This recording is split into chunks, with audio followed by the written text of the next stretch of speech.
Assalamualaikum warahmatullahi wabarakatuh. Berjumpa lagi di channel Catatan Santri.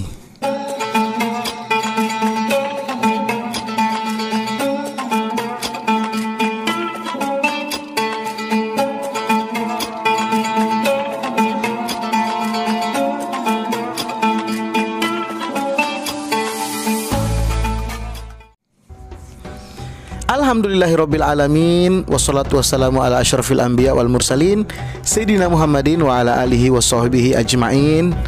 Alhamdulillah, semoga yang senantiasa menyaksikan channel YouTube di channel Catatan Santri ini senantiasa diberikan keberkahan oleh Allah, dimurahkan rezekinya dan dipanjangkan umurnya, serta senantiasa diberikan kesehatan, keafiatan. Amin amin ya robbal alamin. Alhamdulillah, langsung saja. Pada saat ini kita sudah bersama dengan 3 orang santri kita yang Masya Allah luar biasa, dahsyat. Ini luar biasa apa biasa di luar kalian ini? Biasa. Luar biasa, Alhamdulillah. Oke, jadi malam ini kita akan ngobrol dan berbincang-bincang dengan ketiga santri yang sudah bersama kita di waktu yang insya Allah penuh dengan berkah ini. Tapi rasanya tak sedap jika tak kenal, maka tak sayang, tak kenal maka ta'aruf. Oke, kita ta'aruf dulu ini. Walaupun ini ya mungkin ada yang sudah kita kenal, tapi ya nggak apa-apalah, kita tanya-tanya lagi aja, kepo-kepo lagi lah. Oke, ini dengan siapa, asal dari mana, dan apa motivasi Anda menjadi santri? Assalamualaikum warahmatullahi wabarakatuh. Perkenalkan, nama saya Muhammad Anur Rizky Rafiquddin, asal Malang. Saya lahir 2009 bulan 2 tanggal 27. Motivasi saya menjadi santri untuk membahagiakan orang tua dan teman-teman yang teman-teman ada di rumah saya. Mantap. Ya, bersama saya lagi. Nama saya Muhammad Idris Saifullah. Saya asal dari Surabaya, Kenjeran sana. Ya, motivasi saya menjadi santri ya kayak gitu-gitu aja. Membahagiakan orang tua, bisa mencapai prestasi, dan agar selamat dunia dan akhirat. Terus? Assalamualaikum warahmatullahi wabarakatuh. Waalaikumsalam. Perkenalkan, nama saya Alfa Zakira, asal dari Pandan Pasuruan. Motivasi saya untuk menjadi santri adalah membagikan kedua orang tua dan untuk bisa menjadi orang yang hebat di masa depan. Oke, amin. Ini Masya Allah ya, ketiga santri kita ini luar biasa. Yang satunya ingin membahagiakan orang tua, dan hampir semuanya ya tentu ingin membahagiakan orang tua. Terus Mas Idris tadi ini ingin selamat dunia akhirat. Kenapa kok kita harus selamat dunia akhirat itu? Kenapa Mas Idris? Ada apa sebenarnya? Ya, yang dimaksud dan selamat dunia dan akhirat itu adalah di dunia kita bisa bahagia dan di akhirat kita juga bisa bahagia. Kan kita di akhirat juga itu bisa langsung menerima kenikmatan dan harus dicuci atau diumba-umba dulu di neraka. Diumba-umba ya? Diumba-umba. Kalau udah diumba-umba, nanti dijemurnya di surga. Habis itu dijemur sampai garing gitu. Oh, tapi jemurnya enak kan? Jemurnya enak itu di situ. Masya Allah. Ngapain aja? Enaknya nggak bisa dilihat dari pandangan manusia, dari pandangan atau apa-apanya itu manusia tidak bisa melihat keenakannya surga. Mantap ya? Mantap. Kalau Faiz tadi kan bilang apa? Pengen jadi orang yang hebat. Hebat ini apa maksudnya? Pingin kayak bisa semuanya itu, Dad. Jadi dukun juga? Enggak, Dad. Jadi pawang hujan kayak kemarin di Mandalika? Enggak ya? Enggak, Dad. Jadi hebat itu sukses maksudnya ya? Ya, Dad. Mantap, oke. Nah, pada malam ini kita sengaja syuting di malam hari, dan ini tentu suasananya begitu luar biasa, dimana saat ini kita bersama dengan ketiga santri yang tentu mereka ini ingin bercerita tentang pengalaman mereka selama berada di pondok pesantren. Nah, ngomong-ngomong kepada kalian, nah ini kan kita sengaja ya syutingnya malam karena tema malam ini adalah tema yang sedikit mistis. Wah, berkaitan dengan hal-hal gaib gitu ya. Nah, menurut kalian hal gaib itu apa sih? Kalau menurut Idris sendiri, hal gaib itu apa? Kalau menurut saya hal gaib itu hal-hal yang tidak menampakkan diri dan menakutkan bagi orang yang tidak punya iman. Tapi kalau orang yang punya iman ya biasa saja, paling dikira cuma kucing ya. Kalau Ainur. Ya begitulah. Begitulah ya. Begitulah ya. Kalau isinya nampak ya dianggap aja kayak angin yang niup gitu. Ada angin liwat gitu, ser gitu ya. Ya biasanya kalau imannya gak kuat akan ketakutan. Oke, kalau Faiz. Juga. Apa menurut kamu tentang hal gaib itu apa? Gaib itu apa sih sebenarnya? Ya kayak hantu tapi gak bisa dilihat. Oh, sesuatu yang tidak bisa dilihat gitu Ya, ya. Dad. Tapi kan gaib itu tidak mesti hantu kan? Ya, Dad. Kan malaikat ya tidak bisa dilihat. Berarti kan apa? Gaib. Gaib. Terus apa lagi ya? Malaikat, surga, neraka juga kan hal-hal gaib ya? Gaib. Oke. Jadi intinya hal-hal gaib itu adalah hal-hal yang tidak bisa dilihat atau tidak nampak di mata kita ya. Oke.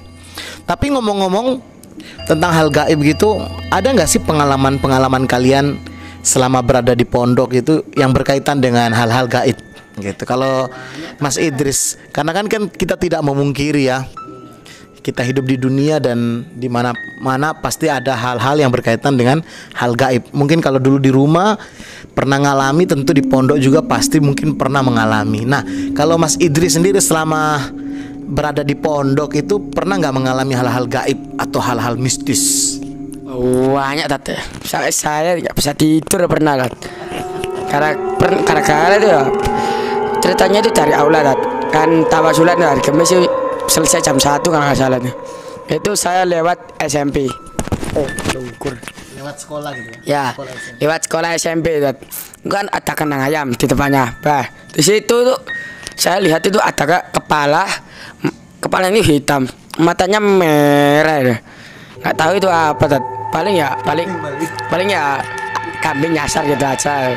Terus sampai asrama saya ganti baju, coplot-coplot, langsung ke kamar mandi. Lah di kamar mandi Tat, saya ditakutin sama teman saya Tat. Nah itu, terus di kamar dilihatin pocong beneran Tat. Pocong. Iya pocong. Jangan temenmu pakai pakaian pocong. Iya nggak tahu itu pocong beneran apa pocong mainan. Tapi saya nggak takut sama sekali Tat. Tapi kamu melihat itu ya? Saya melihat showernya. Tapi gimana? Perasaan kamu gimana? Biasa aja Tat. Biasa aja ya. Kan Terus. kalau kita kan misalnya itu hal-hal yang gaib itu menampakkan kita itu berarti kan kita ada salat di tempat yang dia jaga. Jadi itu biasa aja. Kalau saran saya kalau kemana-mana itu yang sopan agar penghuninya tidak marah. Oke, kalau Ainur punya nggak pengalaman selama berada di pondok? Pernah cuma sekali Tat. Oke, gimana ceritanya? Pertama ceritanya itu bermain kejar-kejaran di depan asrama itu Tat. Nah terus Fatki itu Tat ngelamun. Gitu ya, Fatki? Iya Oke, ngelamun Tat. Terus ditanya lah Boki lah iku. Terus dilihat kata apa-apa, terus dilihat lagi kata apa-apa, dan ketiganya ada Tat. Adanya itu apa maksudnya? Ya warna hitam, itu kayak genderuwo Tat. Oh, kayak genderuwo. Oh, jangan kain hitam gitu. Terus. Terus rame Tat. Terus balik lagi ke situ gak ada Tat kayaknya. Terus katanya Fatki udah hilang. Terus saya takut malamnya gak bisa tidur Tat. Akhirnya kamu gak bisa tidur. Iya Tat. Baca doa nggak pas tidur ya? Baca Tat. Baca doa terus ya? Ya baru setengah 2 kayaknya tidur Tat. Baru Akhirnya tidur. juga. Oke. Itu tadi pengalaman kamu. Iya Tat. Ada lagi? Ya cuma satu lagi, cuma yang di depan lemari saja Tat. Oke. Depan lemari itu maksudnya gimana? Buka lemarinya Tat. Buka lemarinya Mas Aldi Tat. Terus ada extra jos. Nggak ada Tat. Ya cuma buka sendiri Tat. Oh, lemarinya buka sendiri. Iya Tat. Oh, iya. Terus kalau ngomong-ngomong, kalau Mas Faiz punya nggak pengalaman selama menjadi santri ini ya yang berkaitan dengan sesuatu yang tidak kasat mata gitu? Banyak Tat. Coba ceritakan dong. Nah awal mulai saya habis pulang dari Qiyamul kan sudah ganti baju di kamar saja. Terus saya bersama Fari, saya lihat di pinggirnya PLK. Nah itu saya kirain tiang gitu Dad.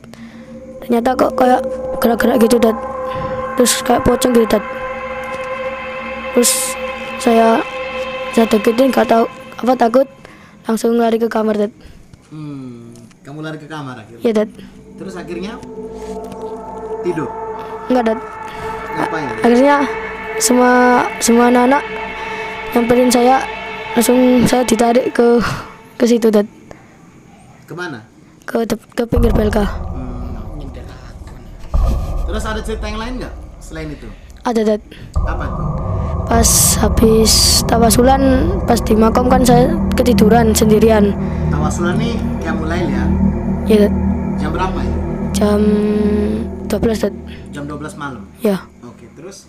Nah itu saya habis bangun tidur, terus ada orang gitu Dad, yang duduk jengkok. Terus habis itu terus saya kedip mata, terus hilang Dad. Oh, pas kamu kedip mata ternyata hilang. Iya Dad. Nah, menurut kalian nih, kan kalian tadi cerita mengalami hal-hal gaib lah gitu ya. Artinya melihat sosok-sosok gaib yang terjadi selama kalian berada di pondok. Tapi hal tersebut apakah sampai membuat kalian akhirnya aduh banyak hantu, pengen boyong, atau bagaimana sikap kalian ketika menghadapi hal-hal semacam itu? Apakah trauma atau mulai atau pulang aja lah, nggak usah mondok gitu? Sedangkan bukan berarti kalau kamu ada di tempat yang lain juga tidak mengalami hal seperti itu kan? Nah gimana tanggapan kalian? Maksudnya perasaan kalian tuh gimana biasanya? Biasa aja Dad. Kan seperti saya tadi bilang itu, dimanapun tempatnya pasti ada yang jaga. Kalau dia menampakkan diri, berarti kita berbuat salah di tempat itu. Jadi kita harus sadar diri dan waspada kalau mau kemana-mana. Pokoknya ingat selalu, kemana-mana atau mau berbuat apa saja harus mengawalinya dengan bismillah agar selamat. Kalau Ainur? Ya biasa saja Dad, karena niatnya nyari ilmu kok malah ditakutin kayak gitu. Masa mau boyong? Jadi ibaratnya ini ya, tantangan mondok ya. Iya Dad. Terus Orang tua bayar mondok susah-susah malah minta boyong gara-gara cuma ditampakin gitu Dad. oke, mantap ini ya. Jadi dewasa sekali ya jawabannya. Kalau Mas Faiz? Biasa aja Dad. Soalnya kan itu setan-setan atau gaib itu kan uji coba dari Allah Dad. Jadi kita jangan takut dan jangan berpikir positif. Jadi tetap berpikir positif gitu ya. Jangan berpikir positif apa tetap berpikir positif? Jangan. Hah? Jangan berpikir, berarti harus berpikir negatif dong. Negatif itu buruk, berpikir positif itu berpikir baik gitu. Berarti apa nih? Jangan berpikir negatif. Oke. Masya Allah, luar biasa jawabannya, ini sangat dewasa sekali kalian ya. Oke. Lah terus menurut kalian ya apa bedanya takut kepada Allah dan takut kepada setan? Kalau menurut kalian nih, apa bedanya takut kan kita kan kepada Allah juga harus takut kan? Tapi kepada setan juga kadang-kadang kita ada takutnya lah. Nah, perbedaannya itu takut kepada Allah dan takut kepada setan itu menurut kalian bertiga nih seperti apa? Ya takut kepada Allah itu ya contoh-contohnya kalau kita mau gak sholat subuh gitu, rasanya juga gak enak sekali, takut nanti mendapatkan dosa. Mau berbuat gini mikir kalau dosa. Kalau takut sama setan paling kaget terus lari gitu, sama baca doa ngawur-ngawur ya. Ngawur-ngawur ya, jangan ngawur ya. Doa ya, harus doa yang benar ya. Iya kan kaget tahu. Oh kaget. Iya. Oh pernah ya kamu baca doa ngawur gitu? Pernah Tat. Gimana doanya gimana? Ya saya dilihatin tiba-tiba di depan saya Tat.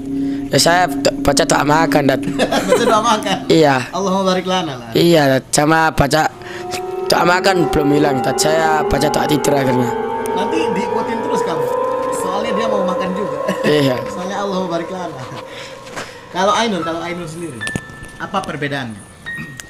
Kalau takut sama Allah itu takutnya itu kayak bulat sholat subuh, zuhur, asar, maghrib, isya itu takutnya nanti bisa kena azab atau bisa masuk neraka dan juga tidak disukai sama Allah.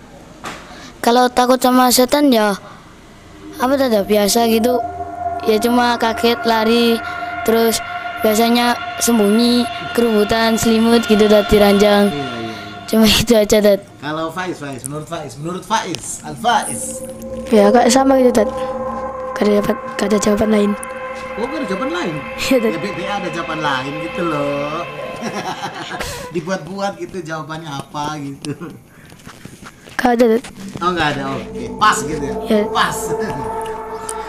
Lah terus, itu tadi jawaban yang luar biasa. Yang pasti kan kalau kita takut kepada Allah itu berarti kita semakin mendekat kepada Allah, ya begitu ya. Kalau takut kepada hal-hal gaib yang lain, maksudnya seperti jin, mungkin kita berarti menjauh atau lari gitu ya. Itulah perbedaan. Mungkin gampangnya seperti itu yang kalian tadi sampaikan dalam pertanyaan apa perbedaan takut kepada Allah dan takut kepada jin atau setan tadi. Oke, terus pesan-pesan kalian ini yang terakhir nih kepada seluruh santri ataupun siapapun yang akan berada di pondok dan menjadi santri terkait hal-hal semacam ini. Pesan-pesan saya itu cuma halangan atau ujian dari Allah, karena orang mencari ilmu itu tuh jalannya pasti belok-belok, nggak pasti lurus terus.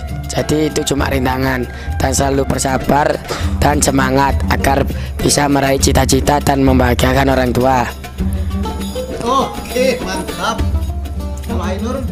Kalau saya sih motivasinya ya kayak Idris juga, tapi ya harus kuat, tekun, jangan sampai boyong gitu, gara-gara cuma takut sama hal-hal yang gaib gitu.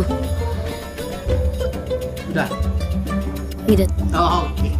Kalau Faiz, pesan-pesannya apa? Pesan saya, kalau ada hantu yang ganggu kalian, jangan Lupa baca doa. jangan lari atau jangan takut, karena itu adalah untuk godaan yang untuk menjauh kepada Allah dan uji coba Allah. Dadah. Sudah. Masya Allah, luar biasa. Allahu Akbar. Itu tadi bincang-bincang kita dengan ketiga santri kita yang luar biasa ini. Masya Allah, mudah-mudahan iman kalian selalu diberikan kekuatan oleh Allah, dan apapun yang kalian alami semasa hidup kalian tetap teguh beribadah kepada Allah dan mendekatkan diri kepada Allah, ya. Dan tentu kita yakin bahwasanya jin ataupun makhluk-makhluk yang lain itu adalah semuanya makhluknya Allah. Jadi kita sama-sama makhluknya Allah yang beribadah di bumi Allah ini, insya Allah. Mudah-mudahan kita semua mendapatkan rahmat dari Allah. Oke, itu tadi bincang-bincang kita dengan ketiga santri yang luar biasa ini. Ya, ini luar biasa sekali, Masya Allah. Dan tentu kita doakan ketiga santri ini kelak menjadi santri-santri yang bermanfaat dunia akhirat. Amin ya robbal alamin. Itu saja bincang-bincang kita di malam hari ini yang luar biasa. Jangan lupa untuk dukung terus channel Catatan Santri. Jangan lupa like, komen, subscribe, dan juga bagikan video ini ke semua orang yang Anda kenal jika video ini ada manfaatnya. Akhirul kalam, walafu minkum, wassalamualaikum warahmatullahi wabarakatuh.